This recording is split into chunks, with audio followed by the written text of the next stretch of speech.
La nuit du 15 août 1966, Brigitte Bardot rentra plus tôt que prévu dans sa villa de Saint-Tropez, le cœur gonflé d'excitation et d'amour. Elle avait quitté le tournage à Paris pour surprendre son mari, Günther Sachs. Mais c'est elle qui fut frappée par un choc qui la glaça jusqu'à l'âme. En gravissant silencieusement les escaliers vers leur chambre, elle perçut des rires féminins, complices et intimes. Quand elle poussa la porte, la scène la paralysa net, pendant exactement 47 secondes, un éternel instant de pure horreur. Son mari était au lit avec sa meilleure amie depuis 10 ans. Ce qui suivit dans les 24 heures devint légendaire à Saint-Tropez. Brigitte ne hurla pas, elle ne fondit pas en larmes. Elle esquissa juste un sourire glaçant. Et cette nuit-là, elle ourdit la vengeance la plus astucieuse et déchirante de l'histoire du cinéma français. Une revanche si magistrale que même Günther Sachs admit des années plus tard « Elle m'a anéanti avec une élégance impitoyable ». La villa, la Madrague, était plongée dans un silence oppressant quand Brigitte arriva à 23h11. Elle avait roulé 6 heures depuis Paris. Ses mains tremblaient sur le volant de sa Mercedes décapotable, le vent méditerranéen ébouriffant ses cheveux blonds. Elle imaginait déjà l'émotion sur le visage de Günther, son sourire radieux, la façon dont il la soulèverait dans ses bras, comme toujours. Ils étaient mariés depuis seulement 8 mois. 8 mois de passion dévorante, de jets privés, de champagne pétillant et de serments d'amour éternel. Günther Sachs, le playboy milliardaire allemand, l'homme qui avait largué des roses rouges depuis un hélicoptère pour la conquérir, l'homme qui jurait qu'elle était l'unique femme qui comptait pour lui, mais en se garant, Brigitte sentit un frisson d'angoisse. Il y avait de la lumière dans leur chambre et une autre voiture dans l'allée, une Alfa Romeo rouge qu'elle connaissait trop bien. C'était celle de Micheline Corday, sa meilleure amie depuis 10 ans. Son cœur se noua violemment. Pourquoi Micheline serait-elle là à cette heure? Mais Brigitte chassa ses doutes avec un espoir fragile. Peut-être que Günther avait prévu une surprise, peut-être qu'ils préparaient quelque chose ensemble. Micheline était toujours là pour les moments joyeux. Brigitte entra par la porte de derrière, celle de la cuisine. Elle voulait monter en catimini, faire bondir Günther de joie. Elle ôta ses talons pour glisser sans bruit sur le marbre froid. Le silence de la maison était suffocant, lourd d'un malaise indéfinissable. Pas de musique, pas de rumeur, juste un vide angoissant. En montant l'escalier, elle capta les rires, d'abord étouffés, puis cristallins, des rires féminins, légers, empreints d'une intimité volée. Le genre de rire qu'on lâche quand on est ivre de bonheur, libéré, le genre de rire que Brigitte n'avait plus eu depuis des semaines, rongée par le doute. Elle s'immobilisa devant la porte de leur chambre. Son cœur cognait comme un tambour de guerre dans ses tempes. Quelque chose clochait. Son instinct hurlait le danger, mais son esprit refusait d'admettre l'horreur que son corps pressentait. Elle posa sa main sur la poignée glacée. Elle la tourna avec une lenteur torturante. La porte s'entr'ouvrit sans un grincement, et ce que Brigitte découvrit la figea dans un abîme de désespoir. Günther était dans leur lit, leur sanctuaire conjugal, celui au drap de soie italien qu'elle avait choisi avec amour. Et à ses côtés, nue, les cheveux épars, riait Micheline Corday, sa meilleure amie, sa confidente, la femme qu'elle avait soutenue après son divorce avec Jacques Charrier, la femme à qui elle avait livré ses peurs les plus intimes, la femme qu'elle appelait « ma sœur ». Le temps se suspendit pendant 47 secondes exactement. Brigitte le sut plus tard, car l'horloge art déco sur la commode tic-taquait implacablement, et elle fixa chaque tic, chaque mouvement d'aiguille, tandis que son univers s'écroulait en un chaos silencieux. Günther ne l'avait pas encore remarqué. Il était tourné vers Micheline, lui caressant tendrement le visage, murmurant des mots doux en allemand. Micheline riait, ce rire inoucitant qui maintenant lacérait les tympans de Brigitte comme des éclats de verre. Puis Micheline pivota la tête et aperçut Brigitte dans l'encadrement. Son visage vira d'au blanc spectral, pas rougi de honte, mais blême de terreur absolue. « Brigitte !» Le mot jaillit comme un sanglot étouffé. Günther se tourna vivement. Ses yeux croisèrent ceux de Brigitte, et dans ce regard fuyant, Brigitte lut toute la trahison. Ce n'était pas la première fois, ce n'était pas une faute isolée, c'était une perfidie qui couvait depuis des mois. Günther ouvrit la bouche pour balbutier. « Brigitte, je peux expliquer. » Mais Brigitte leva la main. « Pas un geste rageux, juste un geste serein, presque impérial, qui imposait le silence. Et puis elle sourit, un sourire lent, glacial, qui n'atteignait pas ses yeux. Un sourire qui figea Gunther jusqu'au moelle, car Gunther connaissait Brigitte. Il savait qu'elle explosait en cris quand la fureur la submergeait. Elle s'effondrait en pleurs quand la douleur la terrassait. Mais quand elle souriait ainsi, froid et calculateur, c'est qu'elle tramait une tempête. « Continue », dit Brigitte d'une voix douce, étrangement apaisée. Sa voix était un velours empoisonné. « Ne t'interromps pas pour moi. » Micheline éclata en sanglots. « Brigitte, s'il te plaît, laisse-moi expliquer. »« Non », trancha Brigitte, avec ce sourire polaire. « Je pense que tout est limpide. » Elle pivota et descendit les escaliers.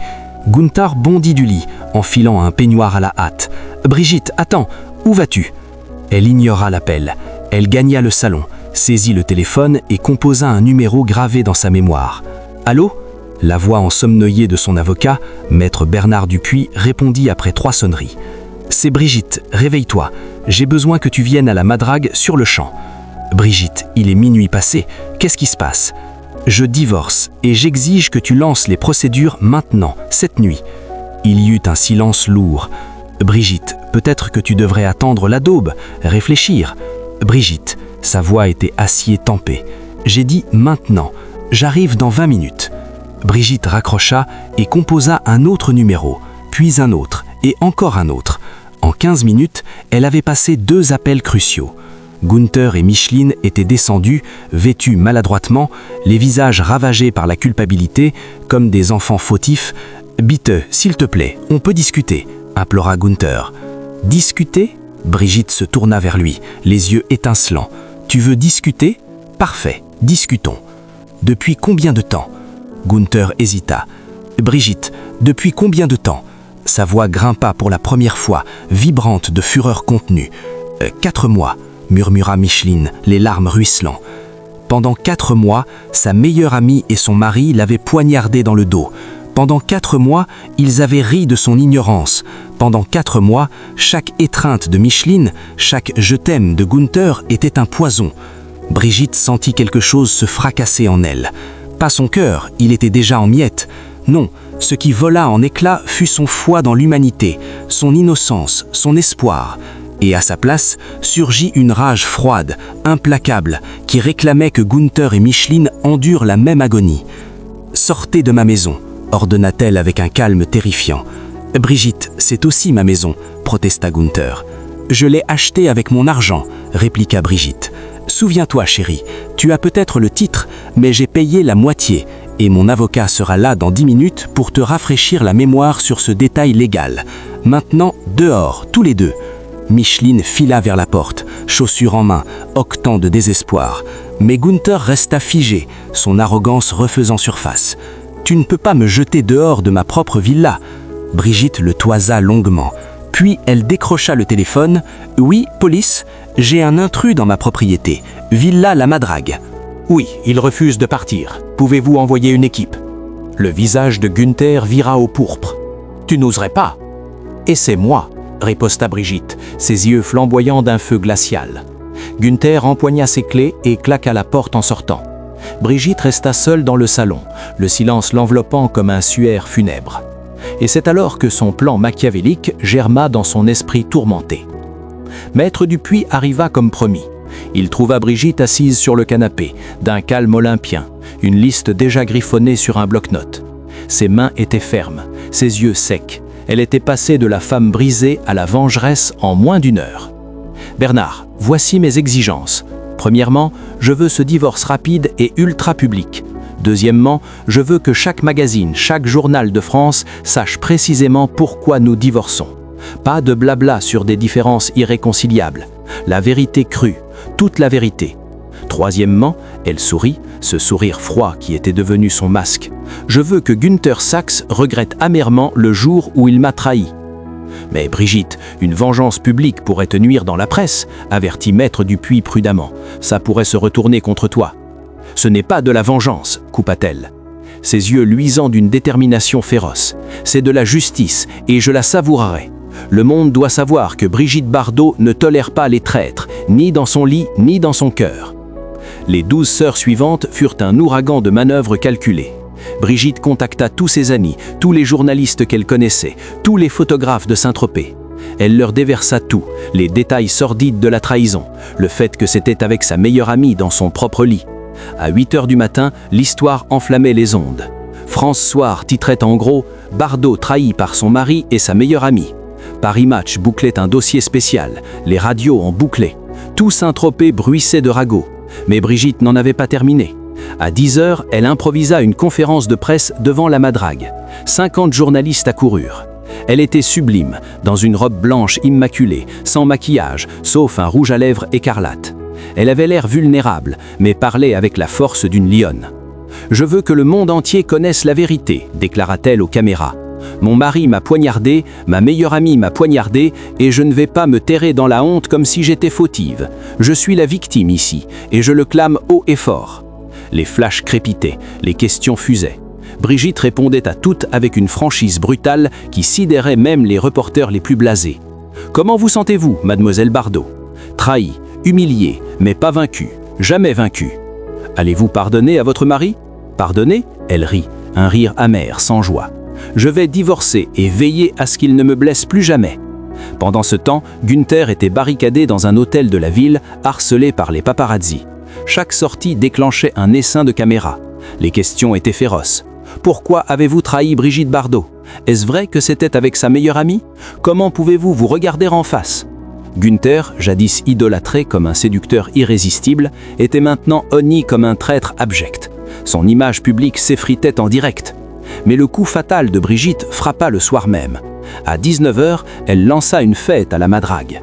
Pas une simple soirée, une bacchanale somptueuse, extravagante, où elle convia tous les amis du couple, tous, y compris les alliés de Günther, y compris ceux qui savaient sans doute depuis mois et gardaient le silence. La villa scintillait comme un palais enchanté. Des centaines de lanternes dansaient sur la piscine, des torches tiki illuminaient l'allée. Un orchestre de jazz envoûtait la terrasse. Le champagne Moët et Champagne coulait à flot. Des plateaux de caviar, d'huîtres, de lomteur circulaient parmi les invités. C'était opulent, démesuré. C'était précisément ce que Brigitte visait. Et Brigitte, parée d'une robe dorée Yves Saint-Laurent, moulante et radieuse, trônait au centre, riant, dansant, irradiant une joie triomphante comme si c'était le sommet de son existence. Elle avait invité un acteur italien charismatique, Marco Bellini, un vieil ami. Elle dansa avec lui toute la nuit, ses mains enlacées autour de son cou, souriant, chuchotant, forgeant les images parfaites pour les photographes. Les clichés firent le tour du globe. Brigitte Bardot célèbre sa liberté après la trahison. Bardot éblanissante avec un nouvel amant 24 heures après l'infidélité. Le message était limpide. Günther ne l'avait pas brisée. Elle était plus puissante que jamais, déjà en mouvement, déjà vibrante, peut-être déjà amoureuse ailleurs. Günther, scrutant les photos dans son hôtel sordide, comprit qu'il était ruiné socialement, publiquement, irrémédiablement. L'homme jadis encensé comme un romantique était maintenant méprisé comme un paria. L'homme qui croyait que Brigitte supplierait son retour réalisait qu'elle fêtait son exil. Micheline Corday fut bannie de leur cercle. Personne ne lui adressait plus la parole. Les invitations s'évaporèrent. Sa carrière d'actrice, déjà fragile, s'écroula totalement. Elle quitta la France 6 mois après, incapable d'endurer les regards de dédain partout où elle passait. Le divorce fut bouclé en 3 mois. Brigitte rafla tout, la villa, l'argent et surtout sa dignité intacte. Des années plus tard, en 1985, un journaliste interrogea Günther Sachs sur Brigitte Bardot. Günther, vieilli et pensif, sourit avec amertume. « J'ai commis la plus grande erreur de ma vie et Brigitte m'a démontré son ampleur. Elle m'a anéanti avec une élégance impitoyable. C'est la seule façon de le décrire. Elle aurait pu hurler, sangloter, faire un scandale. Mais non, elle a ourdi une vengeance si parfaite, si publique, si ravageuse que je n'ai jamais pu m'en remettre pleinement. Je la respecte pour ça, sincèrement.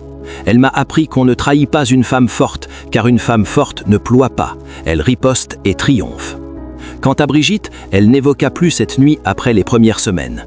Quand on l'interrogeait, elle répondait simplement « J'ai appris que la meilleure vengeance n'est pas de détruire par la rage, c'est de prouver que la trahison ne vous a pas amoindri, que vous êtes plus forte, plus heureuse, plus vivante sans eux. C'est la revanche suprême, et c'est précisément ce que j'ai accompli. La villa Lamadrague devint son havre. Elle vécut là pour le reste de ses jours, transmuant le lieu de sa plus grande douleur en symbole de son triomphe absolu. Chaque fois qu'elle posait les yeux sur la chambre où elle avait surpris Günther et Micheline, elle ne voyait plus l'agonie.